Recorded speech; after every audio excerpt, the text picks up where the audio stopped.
everybody, and welcome to Sideline Speedway. I am your host, Mekhi Winfrey, joined by Parker Merrey. As always, I again say that like it's gonna change anytime that I do this intro, but Mekhi Winfrey and Parker Merrey. Parker, how you feeling? We had an exciting past weekend of motorsports. Recording a little late, obviously. How did you feel? Yeah, I felt great. It's always exciting to go to Kansas. I did feel a little bad, it being my first year of not going to the Kansas Fall race in almost a decade now. That was disappointing, but it was a fun race to watch at home, and yeah, I really enjoyed it. I think we're having a really good playoff so far. I think you would agree. This is a surprisingly fun set of playoff races so far. Hopefully, there's more fun to come. Yeah, I mean, we have lots and ups and downs for lots of different drivers across both NASCAR's playoffs, you got across the F1 title fight that we'll get more into. Obviously, nothing happened in F1 this past weekend, but we get to look more forward into Singapore this week. So, without further ado, we'll start with Kansas. I want to start by talking about the finish because that's the controversial topic of this race, right? Um, Yeah, for sure. So coming to the white flag, Bubba Wallace and Christopher Bell, I think they had, was it their second restart? I don't think they had three, right? They had two. Yeah, it was The two overtimes. so on the second restart there late, Bubba Wallace drove Bell up the track and he eventually hits the wall. Um, I will get to my thoughts on that in a split second, but he drives him up towards the wall. Bubba leads to the white flag. Hamlin gets a big run. Keep in mind, behind all this, Chase Elliott is moving past people. Going into 1 and 2, Bubba goes low to try and get up the track and block Hamlin, who eventually goes low on him entering 3. Chase Elliott's up to 3rd by this point. They go into turn 3 and 4. Hamlin drives Bubba up into the wall, tries to come back down the track, but Chase Elliott is right there, takes past both of them, and wins at Kansas. I will start with the first bit of this. What do you think of Bubba Wallace walling Christopher Bell? I didn't have a problem with it. It looked to me like Christopher Bell, if he did touch the wall, didn't like he barely scraped it. It did not look like very hard contact. I actually on my first watching, I didn't think he hit the wall, but I'm hearing a lot of people say he did hit the wall, so I'm starting to think he did. But even so, I mean, Bubba just barely got him up the track. You know, I Bubba and Bell maybe themselves made a little bit of contact, but it was just Bubba just kind of pushing Bell at the racetrack using the upper line of the racetrack. It wasn't anything too egregious. I don't think it's fully 100% fair, but you're racing for a win in the playoffs. It's not going to be 100% fair. So I didn't personally have much of a problem with that at all. I'm gonna save my thoughts just for a second here. So, then of course, then the big incident going into turn 3 and 4. Denny Hamlin on his own driver, keep in mind, drives it deep into 3 and 4 with no power steering. I should give him a little bit of slack, slightly. No power steering, drives it off into the corner, ends up into the door of his driver, and they're both in the wall. Well, Bubba's in the wall, Hamlin's in his own driver's door. Elliott scoots by. What did you think of that? Now, this is the one I had a major problem with for a couple reasons. And so I'd like to compare and contrast it to the Bell incident. That's what a lot of people are doing. With the Bell incident, Bubba was able to, he moved Bell up a little bit, but he didn't dive into the corner so egregiously that Bubba himself lost the lead. Bubba kept control of the lead after pushing Bell up the track. Bell didn't slam into the wall and lose a bunch of spots. That was a lot more fair. But what Hamlin did to Bubba, I'm just going to look at the racing incident. Obviously, there's a lot more to it, but just in what Hamlin and Bubba did on the racetrack itself, what was way too overboard for Hamlin. If you're going to dive into the corner and move someone up the track, and put them in if he moved Bubba up the track, I think that's okay. But he just dove in without even thinking about it and just put Bubba in the wall, took Bubba back to 5th. And not only did Hamlin do that, he didn't even maintain the lead. He dove into the corner so hard that he couldn't maintain the lead. Elliott went by on the bottom. And so I do have a problem with what happened on the racetrack. Now, I would have let it slide if it was a different scenario. But then, besides the racing, you look at the actual situation of it, with Bubba Wallace being below the cut line, needing a win, and his own team owner, Denny Hamlin, driving into the corner, putting Bubba in the wall. It makes no sense. If you're racing your own driver, the driver that you have hired to advance in the playoffs, I think that they deserve a little more respect than just being put in the wall in the final corner. So I had a problem with that. And I think it's even more hypocritical because last week we were just talking about teamwork, weren't we, with Ty Gibbs and Denny Hamlin. how is what happened in New Hampshire not teamwork, and this one is? That doesn't make any sense to me. It's kind of crazy that this happened in back-to-back weeks because it just really highlights the hypocritical behavior of Hamlin these last couple of weeks. I have a problem with it, with everything on every level about this incident. Just hated to see it. I will say, the big talking point that I could use from this is, aside from the fact that Hamlin, was obviously above the cut line, regardless of the result of that race, right? He was far and away above. Bubba Wallace walling Christopher Bell. Everybody who said that on their platforms of whatever, saying that, oh, Bubba had it coming in 3 and 4 on the last lap. Bubba Wallace is over 25 points behind the cut line without that move that he tries to make on Christopher Bell. He is not in the top 8 in points, and he's going to a track that he's historically not great at. You're asking a guy who's not a road course racer to rely on a road course. That's like asking a football player to go out on the basketball court to give himself a job. It doesn't make sense. So what I'm saying is, I have no problem with what Bubba does to Bell, only because I don't think, as you said, it's not as egregious, and with context, it makes sense why he did it. Not the cleanest move. Like, trust me, if it was just a normal spring race, whatever, right? You can have your opinion. But Bubba Wallace is trying to fight for a chance to go for a championship in his own right. He has every right to do that. Denny Hamlin goes around the next time by, and the huge differences are 2 things. One, he doesn't make the corner at all. Like, he doesn't even... He just goes straight. You can see the car go straight. And 2, aside from the fact that it's his own driver, he was plus 48 with Bell leading, and he was still plus 25 or whatever with Bubba leading. He was still going to be decently above the cut line. So, take out the fact that they're owner driver, right? It doesn't matter. Because regardless, Hamlin had no reason to do that. And it's not like... And I get the argument that he's frustrated, right? Trust me, leading 159 laps and then being casted out to 7th on the last restart, that sucks. Nobody wants to do that. But that's not a reason to go and just drive it into the corner like nobody's on your outside, and then not own up to it in Twitter when you go and make a comment about it saying everyone needs to relax. Like, no! What you did is wrong!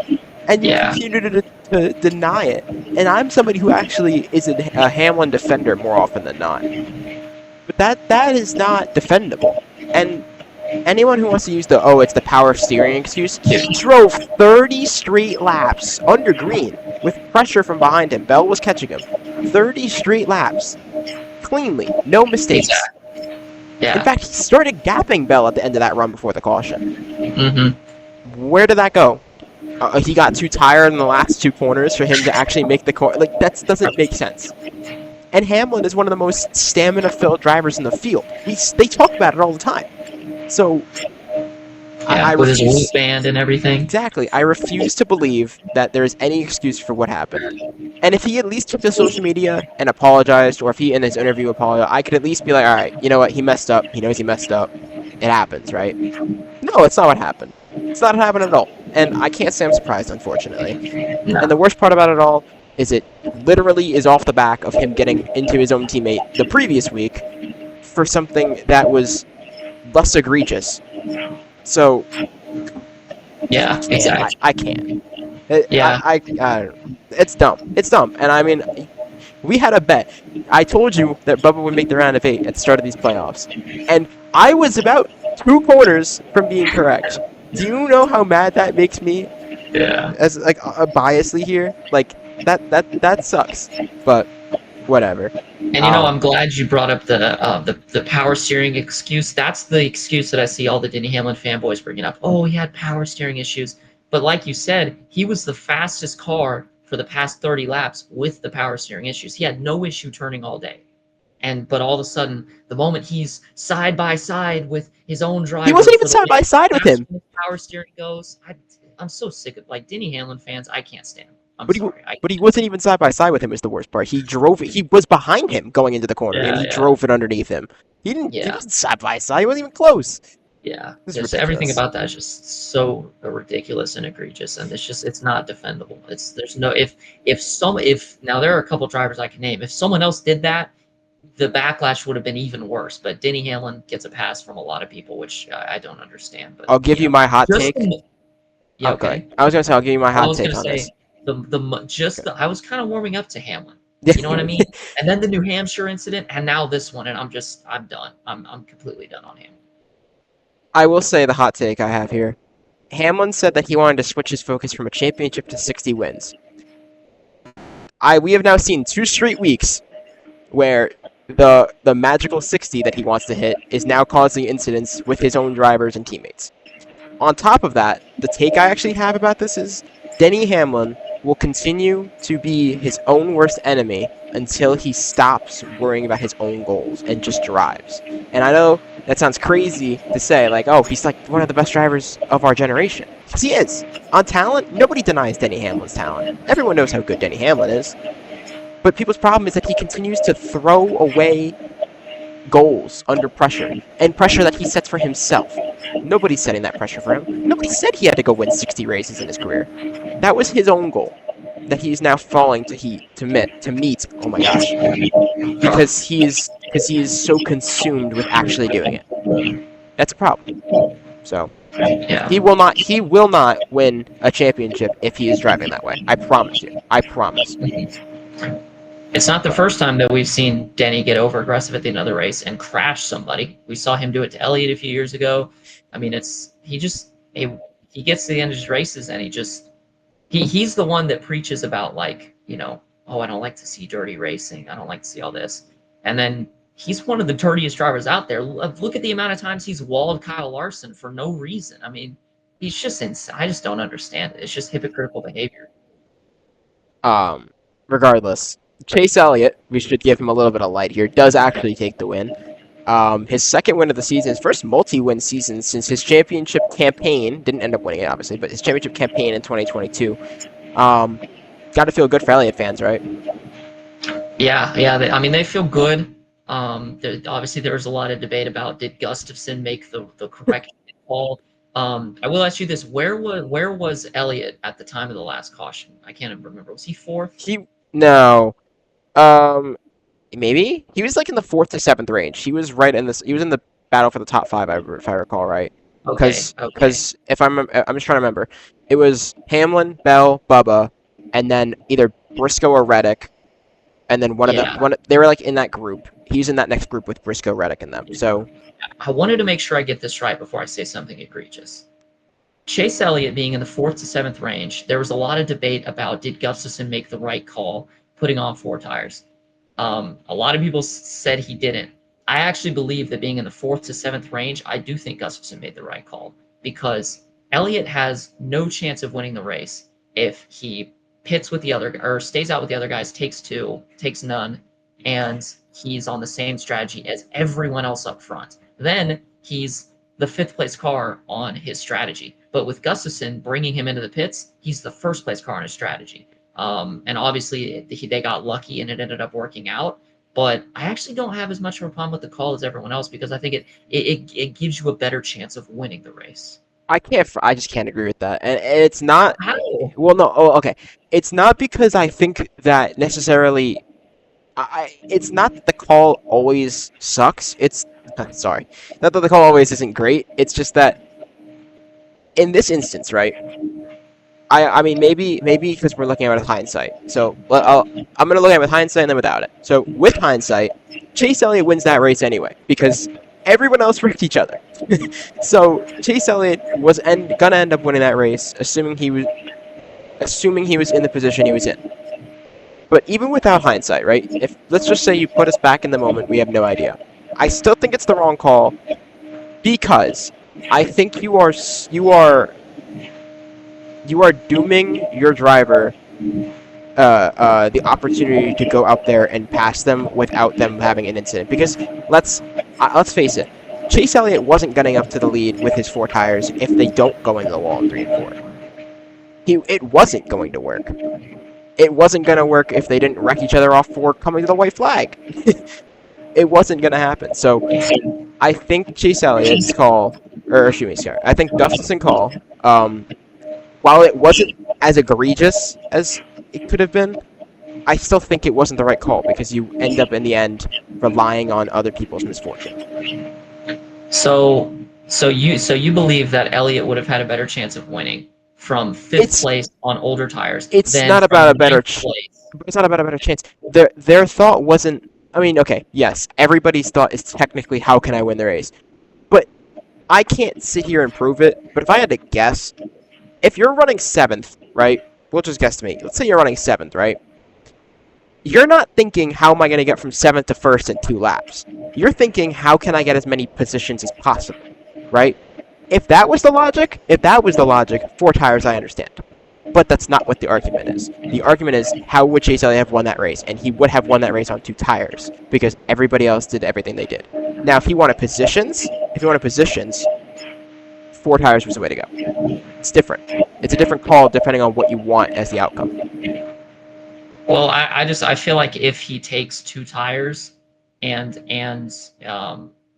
feel like if he takes 2 tires, then he might be in the position that Bell was in, being walled. Instead of being the aggressor, he would have already been up front. He would have been the one that was caught up in all the chaos rather than someone who came from behind out of a rocket with 4 tires. That's my understanding on it. I just don't, because the only reason that Elliott was able to capitalize on all that was because he was back in 7th and was able to, just fly by all the guys that were having issues. Whereas if he stays out, he probably gets caught up in that mess because he would have already been in 3rd or 4th by the time that was happening. I will say though, I mean, this is just an opinion here, but I don't think 4 tires mattered as much in this race as people are going to say they did. Like, I think they mattered over a 5-10 lap run, but in a 2-lap shootout, I don't think 4 tires made that huge of a difference, honestly. I really don't think so. You can sit here and say that the call was right or wrong. End of the day, we'll never know because it happened the way it did with all the incidents. I think Chase Elliott would have had a better chance winning the race without those incidents from being 5th or 4th on 2 tires. That's just me. But I see that argument. If you're thinking he has to go and make positions up, that he should take 4 tires, which he was points racing. Let's be real. He was like 13 above the cut line with Bubba. He was 13 above with Bell leading, and he would have been right on it with Bubba winning. So there you go. But there were other playoff drivers in the race besides the few that we mentioned. Yeah. Just we'll quickly hit a couple guys who had quieter days. Ross Chastain, he was kind of in the top 10 all day. He did about what we expected, right? Didn't end up winning, though. So he'll be below the cut line once again going into the Charlotte Roval. Aside from him, I mean, Tyler Reddick, we kind of covered him a little bit. He just didn't have the pace to win the race, frankly. His teammate was a little faster all weekend, and it ended up just being that Bubba was in the position that he needed to be to try and win. So Reddick was a little behind him. Yeah. Although I'm not as concerned about him because he's great at the Charlotte Roval. It's looking like he's going to need to win at this point. It is looking like he'll need to win. He can do it. I mean, there's a couple other guys that had days. Byron was he was bad. He got a little bit lucky. Byron is a little lucky. That was bad. Larson, kind of crazy. He gets a top 10 after all that. Yeah, I know. Larson, he was good. He's always good at Kansas. Briscoe ran all right too. He finished in the top 10, top 5, I think actually. So a bunch of decent days. The other 2 other drivers I want to cover real quick are the Penske cars. Not Blaney, the other 2. Austin Cindric and Joey Logano. I don't know how, but somehow, some way, and I hate this 22 car, since the next gen has started, happens to just find a way to stay competitive to the elimination race. Whether it's above the cut line or below it, they're always right there. So, they do a good job at that. I don't know why, but they were able to mitigate the damage of that wreck they were in. I don't even remember the cause. Was it Stenhouse? It was Gregson and Cindric. There was kind of a stack up, and if I remember correctly, Gregson went to the middle and turned Cindric, and then it caused yes, Gregson.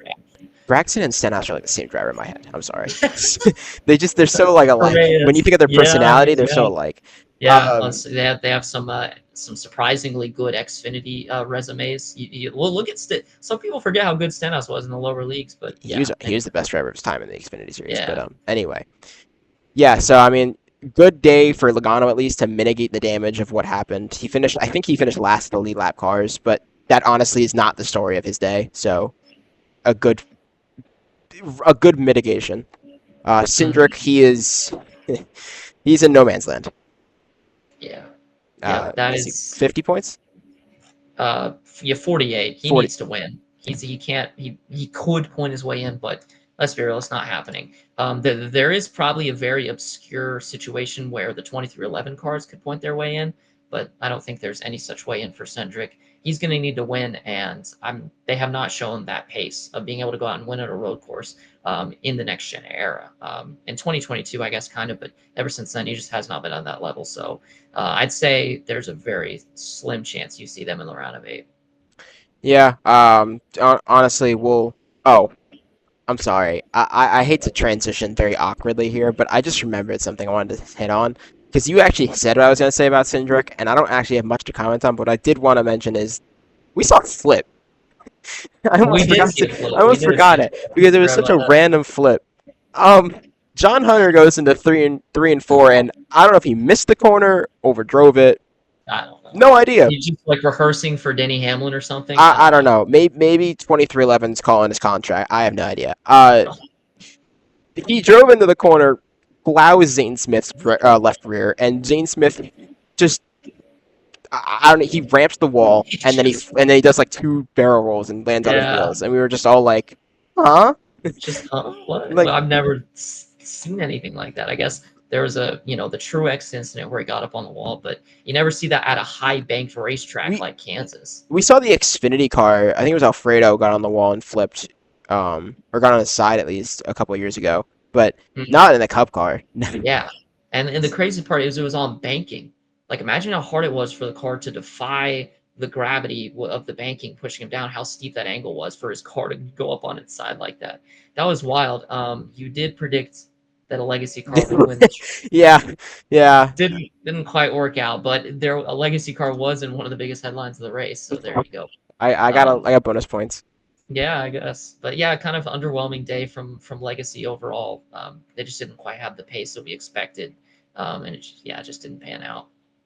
Real quickly before we look ahead to the Charlotte Roval, couple more drivers I want to head on real quick. SVG had a surprisingly good weekend. He ran in the top 15 all day, finished top 10. Good for him, honestly. I'm happy to see that he's Yeah, starting to pick it up. Brad Keselowski, another good race.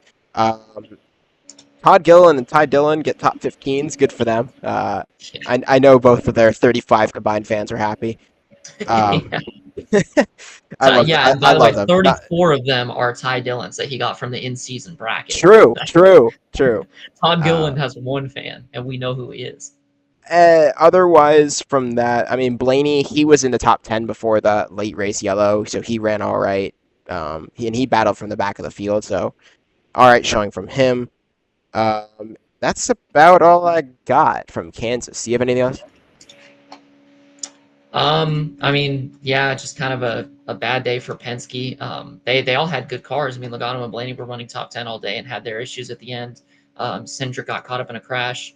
So a tough day from them, but I do have a lot of concerns about William Byron after this after the weekend that he It had. proved our point, right?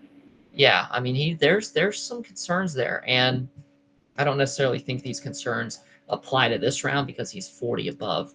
It would take him crashing and someone below winning, which could happen. It is the Roval. Byron could easily get eliminated, but it would take a lot of things to go against him. But in terms of making the final four, it's not looking great for him. That is the car they had at Kansas was the slowest car I've seen him have in a long time, probably in the next gen era. Just in terms of pure pace, that's the worst car they've had. He could barely stay on the lead lap, barely stay in the top 25. It Martinsville was a just couple of years ago rivals it. That one race, um 2023, I think it was, where they like survived. Whatever. yeah, but yeah, it was not a good showing for them. So they've got concerns that they're gonna have to fix if they want to make the final four. So yeah, but for him, thankfully, he is far above the cut line. He does not have too much to worry about. But same situation we were in last week. Four drivers are below. Same four. Chastain, Bubba, Reddick, Cindric. I will ask you point blank first before I actually ask for you to tell me who's eliminated. Do you think any of them win to get themselves into the round of 8? No, I don't think so. I don't see Centric winning. I don't see the 2311 cars winning, and I definitely don't see Chastain winning. I think we're going to get either an SVG win or a Hendrick win is kind of what I'm feeling. Or maybe a Bell win. Something like that that doesn't have too much effect on the playoff bracket. I'm going to tell you my prediction, and I'm going to tell you what I want to happen. Because I you think want that's Ryan Blaney to win, right? No, actually, just because he's already got a win, he's good. I can live with him not winning this week. What I want to have happen, I'm not gonna lie, and I'm not even a fan of him. I want Ross Chastain to win this weekend, just because I think that would be really like different, if that makes sense. He is actually really sneaky good at the road courses. He's always run well here. I don't think that's going to happen. I don't think Trackhouse is going to give him a car quick enough, especially with SVG being on the team. But I think it'd be nice to see him win. But I don't think that's what we're going to get. I think what we're going to get. This just feels like a Kyle Larson win. And I don't know why. I don't want to predict that though, because it feels so boring, right? Yeah. But he did win this race last year. That's what I'm saying. Like, I don't want to say Larson. SVG, he's won what 4 straight road courses. Yeah. So like, I don't want. I'm doing process elimination here. If you're seeing what I'm doing, like, I don't want it to be Larson. I think SVG's won too many in a row. Who else is good at road courses? What are we spitballing here? C-Bell. C-Bell. Are you feeling a C-Bell win on this one? He won here a couple years ago, right? So that wouldn't be. Oh, are you saying AJ Allmendinger? No, I was not actually going that route. I was going Chase Briscoe. Chase Briscoe is going to win here. He's in a Gibbs car. He's a good road course racer. He ran well at Mexico. I think he's good enough at the Roval. He could beat SVG. I think the 88 will probably run into some problems. I just can't see a world where he goes 5 straight road courses or whatever it is. So we'll see. But I'm going to go Chase Briscoe, and he locks himself into what I think he'll already be into the round of 8, which kind of a little bit spoils what I think. Oh, okay. Yeah, so for me, I think this could be a race of non-playoff drivers. Anytime we go to a road course, you have to look at SVG, Ty Gibbs, AJ Allmendinger as 3 guys who could come in and pull off an upset. Obviously SVG's won a lot of road courses. Allmendinger has. It's only a matter of time until Gibbs starts getting some road course wins. He's been really fast. So we could see one of them go in and upset them. But it kind of like you were saying with Larson, it kind of feels like it could be a Hendrick day. Feels like it could be a rebound for Byron, maybe another dub for Chase Elliott, maybe a good run for Larson. Back to back Chase Elliott that would be wild. Some Chase Elliott fans would have some hype moments. Yeah, and I think it's they need. They didn't necessarily win Kansas on pace. Like, let's be real, they did not have the fastest car, and they won from some instance ahead of them. So I think the Elliott fans are still going to be searching for the first win on pace for that team in a while. You could argue about his Texas win last year. He had a good car. It wasn't the best car, but you don't need to have the best car to win a race. Some people would argue it's the first. He hasn't won a race on speed since Nashville in 2022. So, and you can go further back than that. He didn't even lead the most laps that right. The whole point is. Yeah, whole point is they need to start showing that they can bring the fastest car to a racetrack if they want to make the Final Four, because ultimately that's what winning this championship is going to come down to. It's going to come down to race winning speed, not consistency. You need to go in and win races. And so the Kansas win, it's good. It locks them in. I don't think it says a lot about that race team yet. That's fair. Is your pick a Hendrick car? In terms of a pick, who would I have to pick to win this race?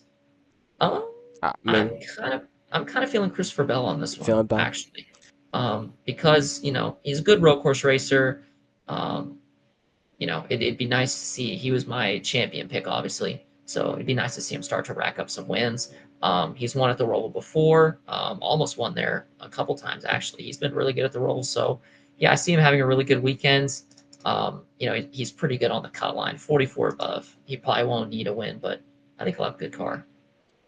So, speaking of the cut line, entering this race weekend, You got the gaps, right? So entering this race weekend, obviously Blaney's advanced, Elliott's advanced. What do we got? What's the situation here? Kyle Larson plus 54. If they score 6 stage points, they are in. So that should be more than doable. Denny Hamlin is 48 above. If That would take a catastrophe. yeah, it could. We could see him DNF. Maybe Logano has a good run. Maybe someone below wins, and then he could be knocked out. But it's looking unlikely. We have Bell 44 above and Byron 40 above. They're both probably feeling pretty safe about their chances. Again, like Hamlin, just kind of got to get to the finish if you're one of those two guys. And at a track like the Roval, it's not going to be easy. So they're not in, but it's looking good.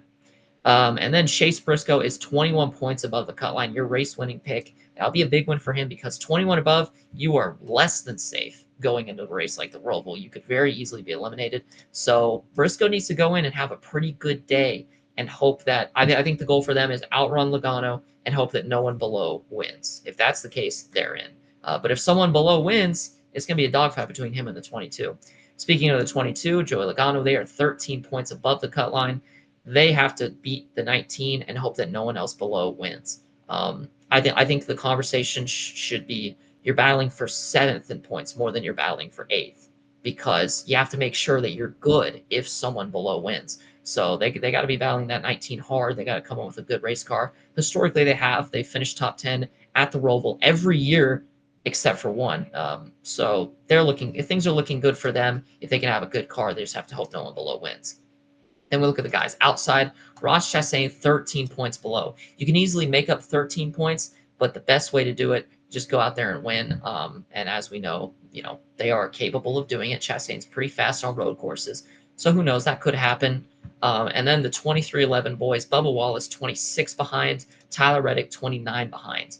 It is possible to point your way in from there, but it's a little more unlikely, and it will be much more of a challenge. You'd probably need some pretty bad runs out of the 22 and 19. So they're going to be looking to win.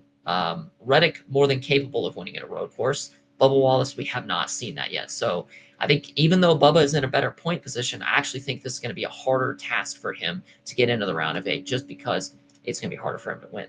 And then, as we mentioned before, Austin Cindric's 48 below. They need to win. Point blank, they need to win. All right. Do you want to do this one by one here, or do you want to just say them all at once? Just say our eliminations? Yeah. All right. Yeah, I'll go from the bottom up. I think my first guy's not going to be Austin Cindric. Again, I don't think they're going to win. I just have yet to see that road course winning pace out of them. I really haven't seen that pace anywhere besides super speedways, so I just don't see it happening for them. Yeah, I tend to agree. I don't think Cindric's moving past anybody in the points, and I don't think Austin Cindric's winning, so I don't. Sorry, 2-car. Another year. Sorry. Another It's been a good year, but another year. Yeah. I'll go next. Man, it stings. It really stings because Kansas, a bad car at New Hampshire, and then the whole thing that we talked about at Kansas is going to do the 23. And I want to believe, but I have no reason to. So Bubba Wallace, 11th, probably misses. It's tough. Yeah, I would love to see him get in, but as you said, I'm also going to Bubba Wallace out. I just don't see it happening. Now, the 23 team does have kind of a Cinderella story feel to them. There's some magic there, so maybe they get something going this weekend. But if they do, it would be unprecedented. We've never seen Bubba Wallace and the 23 team deliver a race-winning car at a road course. So, I don't see why that would just change. So I don't see it happening. I think they're going to be out as well. And along with that, I am going to have the one in Chastain out. I don't see things working out for them this weekend. I think they're not quite as fast as the 22, not quite as fast as the 19. I don't see them making up that 13-point deficit. All right. I'm going to just kind of do my 2 and 1 here. So I think, obviously, I have Briscoe winning, right? And then I think the 6 above are safe. So that leaves Logano versus Chastain and Reddick. First off, I told you I kind of want Chastain to win because he's a fun story, man. Let's just be honest. Whether you like him or hate him, you want to see somebody like that who kind of works their way up, succeed. But unfortunately, this just isn't the year. This just isn't the year. The one car is inconsistent.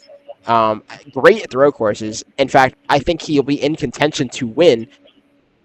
but by being in contention to win, that gives up stage points, and giving up stage points kind of defeats the purpose of a points battle. And I don't think he's winning. So, give me Chastain out. And Okay. Sorry. Chastain really didn't like that one. He's got a Kai voodoo doll or something. He's sorry, no. just poking that thing. Is that? Do you? Is that a? No, sorry, it's a 22 on my hand. Yo, Joey Logano, no way. Joey No Logano way, is gonna be bro. out in this round, and I don't actually think it's gonna be because Reddick outruns him. I don't, dude. You give me every reason to knock out this 22 car besides his own fate.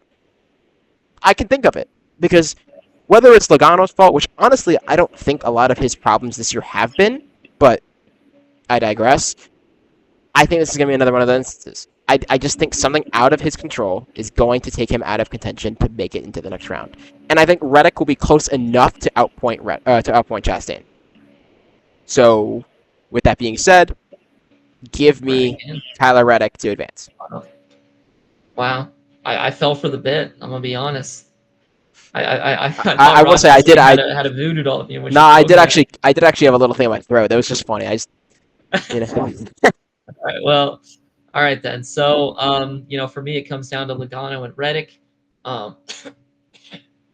You're not doing this. I'm kidding. I'm just clearing my throat. Anyway, so between Logano and Reddick, it's actually the same battle we saw last year. Before the Bowman DQ, these two were battling to get that last spot. And I think we're going to get a similar battle this year, where I think Reddick is probably going to be faster than Logano. But is he fast enough to make up a 26-point deficit? I don't think so. I think the 22 team is going to do what they need to do to advance. As you said, though, the 22 team, if any team is prone to get into an incident, for some reason, it's them. They get caught up in every crash possible. We saw at Kansas, a crash started 2 rows behind them, and they found a way to get caught up in it. So it's like, if there's anybody that will get involved, the 22 car will somehow get involved. But I think they keep it clean, and I think they're going to advance just by maybe a few points over Reddick. But I think it's interesting that you bring up the issue with stage racing at road courses in these playoffs is if you're below the cut line like Chastain, you're 13 below, you're kind of in a weird position where, yeah, it'd be nice to win, but we could point our way in. So then what do? Do you go for stage points? If you go for stage points, you won't win the race. But if you try to go for the win, and then you don't get stage points, so then you better win the race because you just sacrifice all your stage points. So the whole thing is just so weird, and I would hate to be below the cut line coming into a race like the Roval because it's so hard. There's no right call. There's no right call. Yeah, I mean, all the 22 has to do is stay out, get a bunch of stage points, and the call is kind of made for the one team at Chastain. We'll say though, is if we had a car that was good at road course passing, this would not be a problem.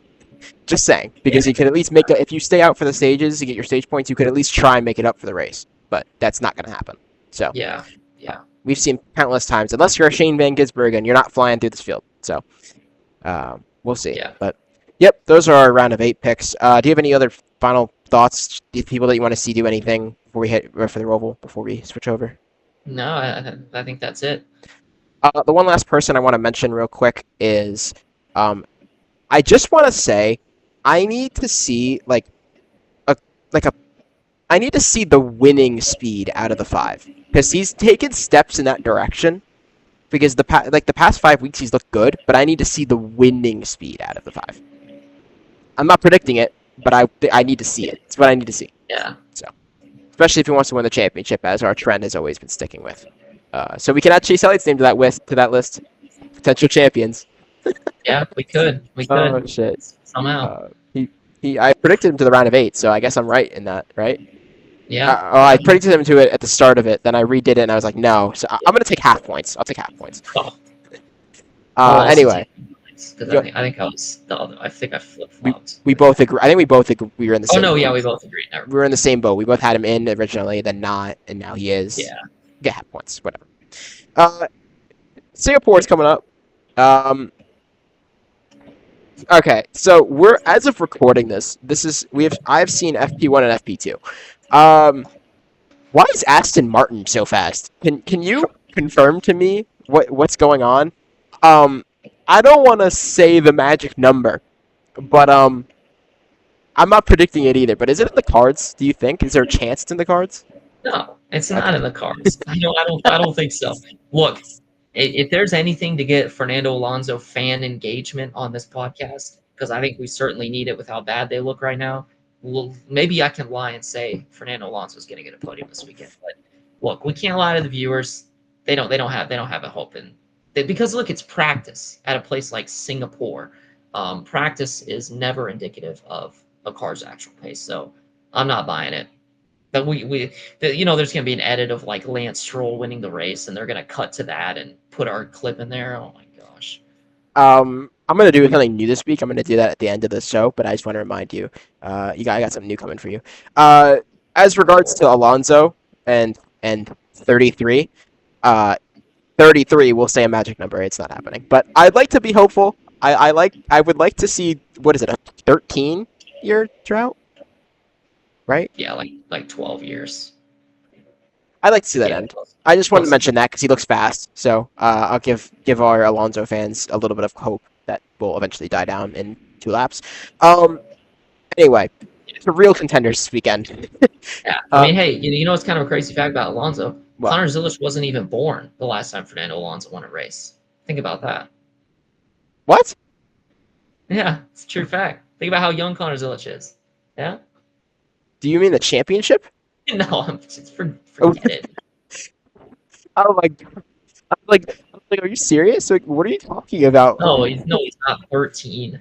It's like It's just a joke because he's I young had and to. Yeah, no, amazing. but like what you could say is um, Kimi Antonelli was still not a year old when Alonso won his last championship. That is true. That is true. Um, there are people in F2 that were only 3 Yeah, when and Alonso last won a I don't race. think Zilic was probably just being born when Alonso won the title. Yeah, about He might have- couple Yeah. couple months older than that, but about. Anyway, sorry, getting sidetracked here. Yeah, Um, just had to throw that out there. yeah, all right. Give me your podium pick. What are you predicting for the Oh, podium? we're getting ready. We're Straight going into it. going straight into Okay. it. Podium picks. I think Red Bull's gonna have an awful day. Okay, that's they, characteristic. yeah, they're always bad at Singapore. They're gonna have a bad day. Just not gonna get the results. So I see Max kind of just not being a non-factor all race. But in terms of the podium, I think I'm gonna go. Mercedes has typically been pretty fast at Singapore the last couple years, so I think I'm gonna go George Russell in third. Oh, on the podium. oh. Oh, you thought I thought you were. It's like I'm okay. yeah, I got Kimi Antonelli winning this race, guys. No, so George Russell I'm gonna have third, and then I'm gonna work my way up to kind of build some tension between first and second. I think it will be the two McLaren boys between Piastri and between Norris. Who do I see winning this race? I'm gonna go Lando Norris on this one. I actually think Norris is gonna come in here, put together a great weekend. It's gonna be quicker than Piastri, and he's gonna go ahead and win the race over Piastri in second and get even a little closer in the standings. He'll come to within 18 points at that point, and that would be the title battle's real in that case. It's already real, but it would get even more nerve-wracking for Piastri.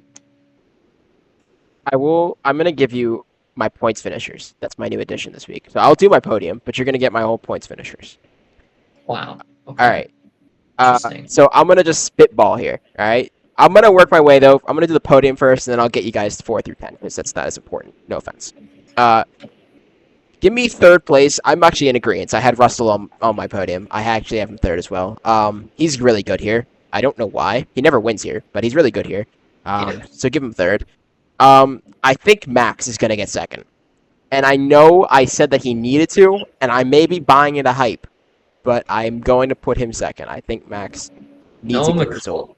No double McLaren podium. That's big. You might not have a single McLaren on the podium for all we know. No, I have McLaren on the podium. So there's got to be a huge swing in the championship. I think Lando Norris is winning this race as well. Oh my god! I could be in.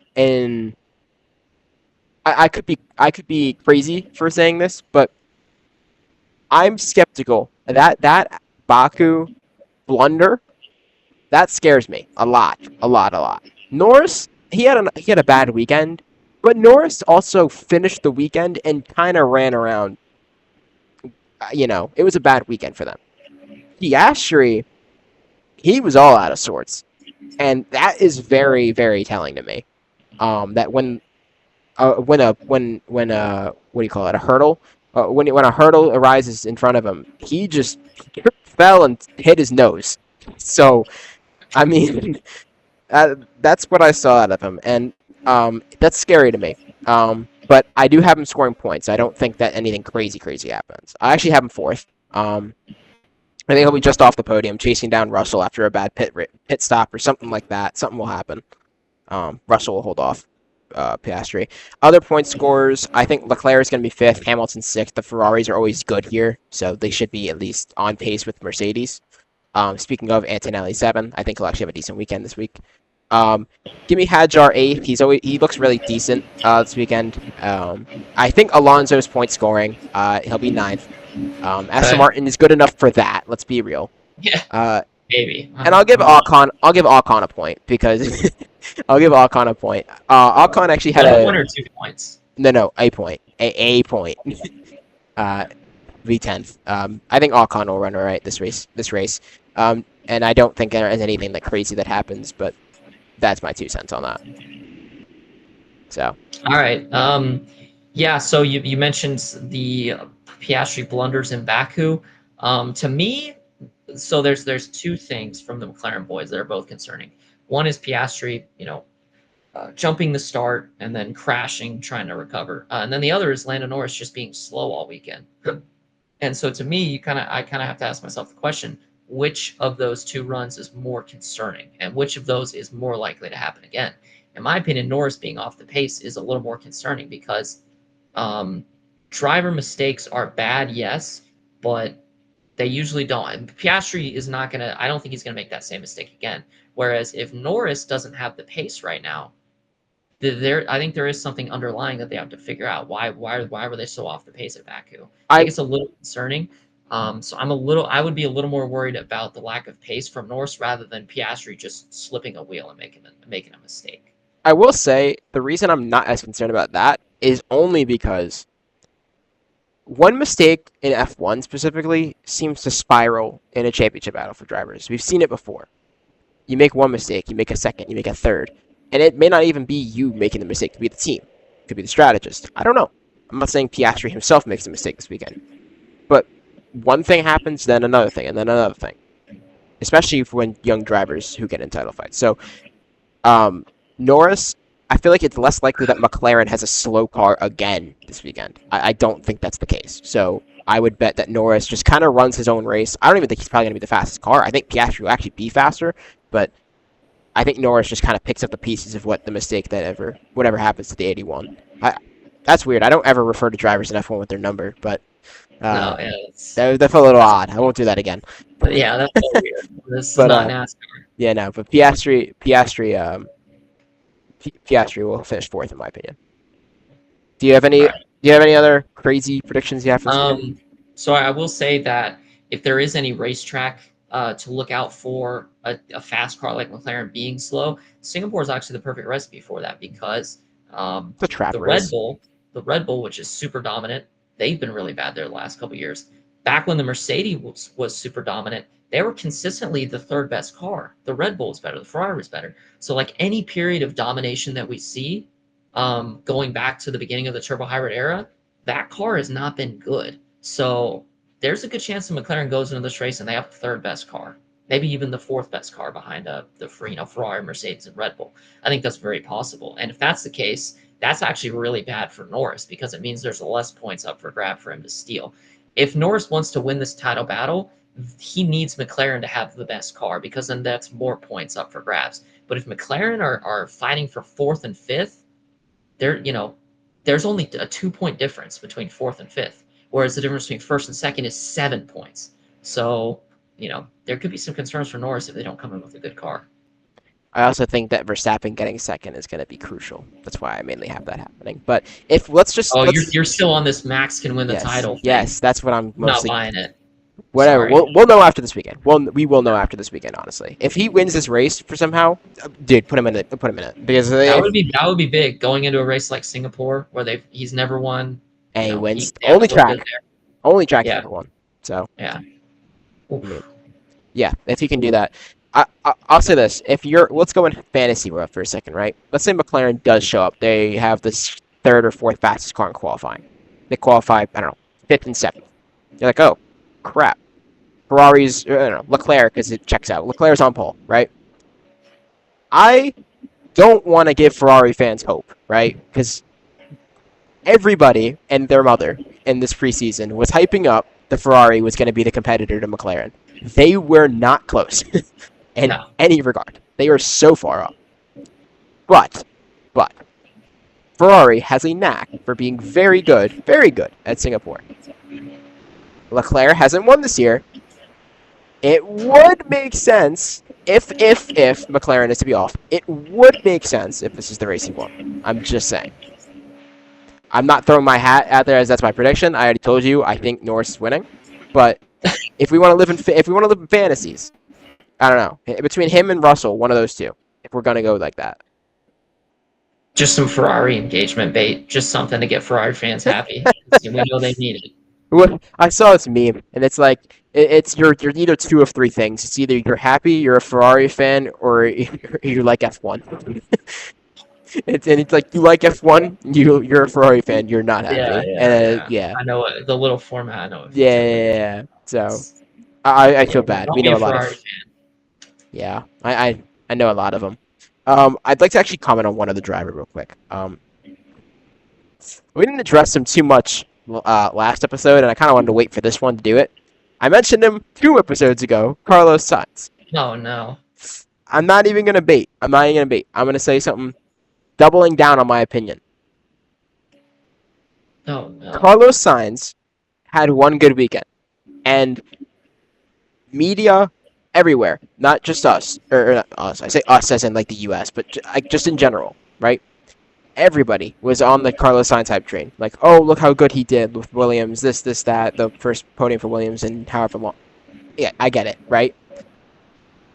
Here's the kicker is that it proves my point because he went out there, he really hadn't had a great race all year. Let's be real, right? He had good races, but he hadn't had a great race like that, right? He has one great race. People are already saying that, he's back to where he was and that he's better than Albon. I saw so many people all over this hype train with Sainz. I'm like, he had one good race.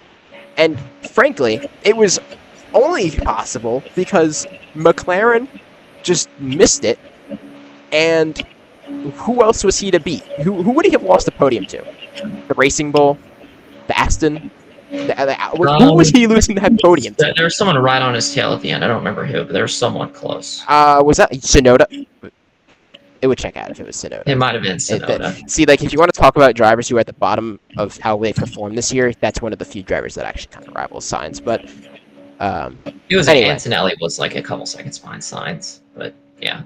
Anyway, point stands. I think the media hyping up Sainz to be better than he is a consistent trend. And I'm not saying he didn't run well, but they're blowing it out of proportion. That's what I'd say. Yeah, I mean, I agree with you that I think Sainz is kind of overrated, but I think you're a lot harder on him than I am, just because he's a race winner. He's won multiple races. He's looked great in the past. I don't think he's obviously we did our talent tier list, and I have him 8th. I'm 10th. I mean, like, I didn't have him low.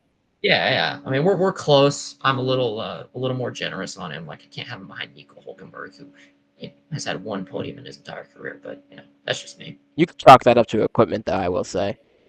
You could say because how many times has Hülkenberg truly had podium contending and the consistency equipment? I'm not. I don't mean to say that. Huh? Oh no, I was just saying. So you believe that if you put Hülkenberg and Sainz in equal equipment, yes, not just this year. Yes, anybody's beating Sainz in equal equipment, but over their whole okay, let's say 2024, last year, does Hülkenberg beat Sainz in equal equipment? Are we talking in the Ferrari or are we talking in any car? Any car. Let's just say a neutral car. Doesn't matter. Okay. I think Hulkenberg would beat him. If I had to go like a 10 race stretch, I'll chalk it up to this. It would probably be like 7-3 over a 10 race stretch. Oh, that's devious. And Oh, I you only can't s- say and that. I say that because I think Hulkenberg would have a lot more to prove than Sainz does. If you're giving Hulkenberg the ability to prove himself against somebody who is a proven race winner, or a proven race winner, uh, I think he'll take that opportunity. That's what I'm saying. It's not even like that the gap is that big in talent. I actually think on talent they're about dead even. But I think Hulkenberg would have more to prove. And I think Hulkenberg, if you go back to early years of Hulkenberg, right, and you gave him a car worth competing at the front of the field, I think he would have won Grand Prix. I genuinely think so. Yeah, I mean, I agree. But Like I think that's what I'm saying. He's on the same standard as Sainz. So yeah, he's on the same. Okay, are they on the same standard? I don't necessarily agree because I believe that if you put them in equal equipment, I think Sainz beats him, and I think he beats him by a good amount. Um, okay, so how about this? Sergio Perez and Nico Hulkenberg were in equal equipment.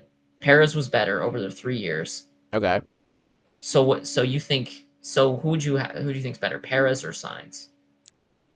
Perez or Sainz? Yeah, Like overall, right? Not because I could yeah, take if I take the end of Perez's tenure, I yeah. would No, easily I say just mean Sainz. you take Sainz at his peak, Perez at his Perez. peak. Oh, Perez.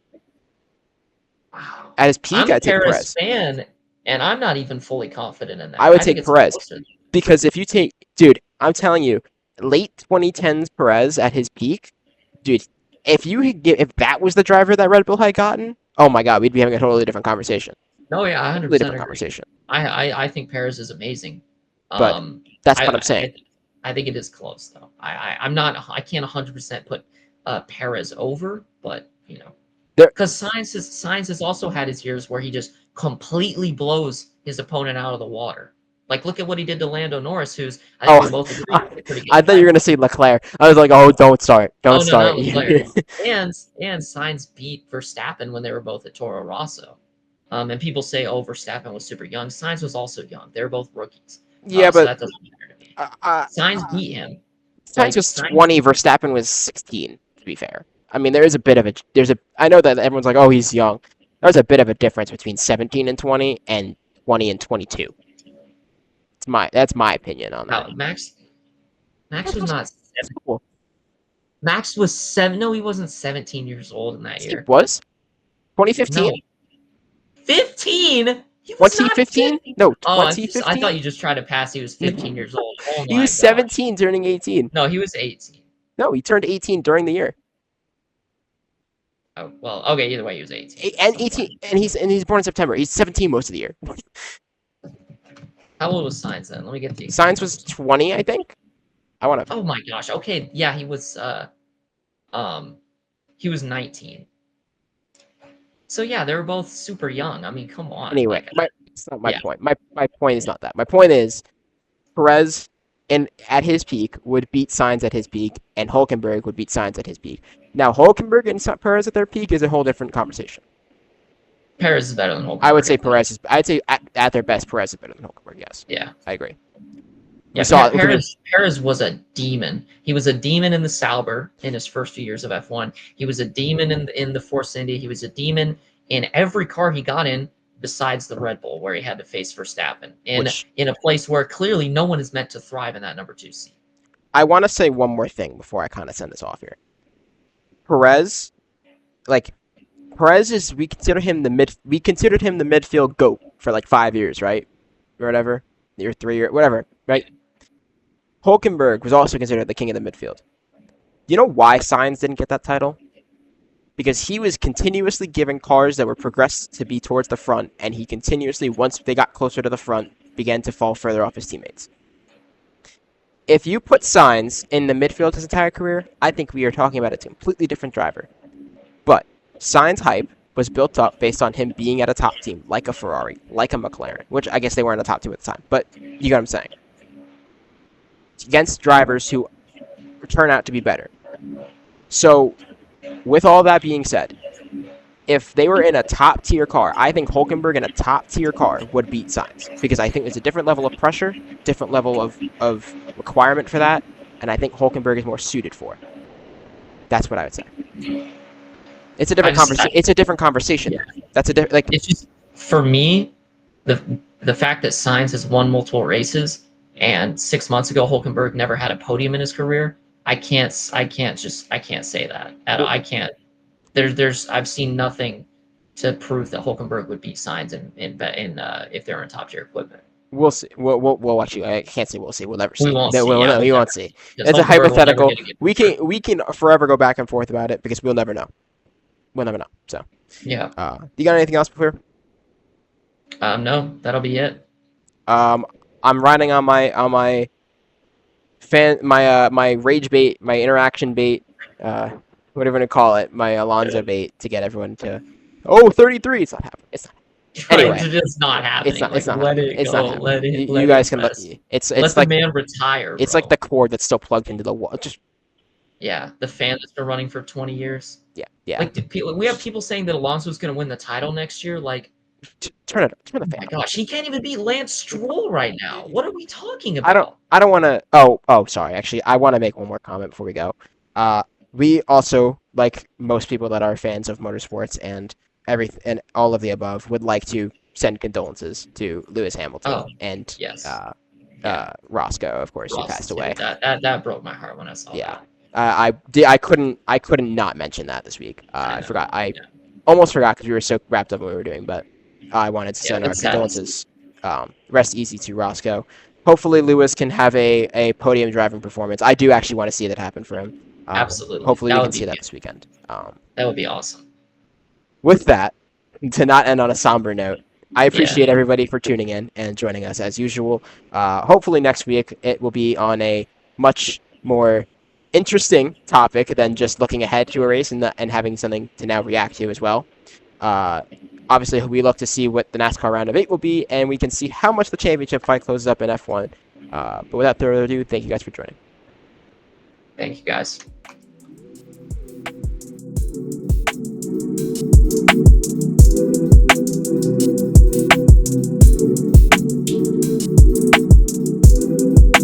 Thank you.